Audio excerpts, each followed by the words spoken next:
नमस्कार मित्रांनो, माझ्या YouTube चॅनलमध्ये तुमचं स्वागत आहे. मी माझ्या प्रत्येक व्हिडिओमध्ये सांगितलेलं आहे शाळेबद्दल. तर मित्रांनो, आजची सत्य परिस्थिती आहे मित्रांनो. हे दोन शाळेचे विद्यार्थी आहेत मित्रांनो. शनिवार रविवार असल्यामुळे हे आज मिस्त्रीच्या हाताखाली कामाला आलेले आहेत. अशी वेळ कोण्याच विद्यार्थ्यावर येऊ नये माझे हे ईश्वरचरणी प्रार्थना मित्रांनो. तर ह्या बायाची परिस्थिती एक बिकट असल्यामुळे आज ह्याच्यावर बिगारी काम करण्याची वेळ आलेली आहे. तर भैया, तू शाळेमध्ये कधी जातोस आणि कधी काम करतोस?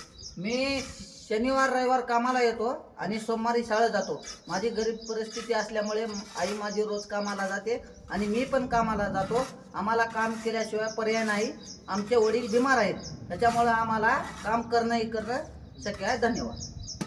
तर भैया सांगतात की त्यांचे वडील बिमार असल्यामुळे आज त्याच्या शिक्षणाचा खर्च आईला झापत नसल्यामुळे ह्याला पण काम करावं लागत आहे. तर मित्रांनो, ज्या घरी विद्यार्थ्याला आई वडील शिकवितात त्यांनी अशी तुमच्यावर येळ येऊ नये. शाळा चांगली शिका मित्रांनो. ह्यांची गरीब परिस्थिती असल्यामुळे ह्याची खूप इच्छा आहे शाळा शिकायची, पण आज ह्याच्यावर अशी वेळ आलेली आहे. अशी वेळ येऊ नये मित्रांनो. जय हिंद, जय महाराष्ट्र.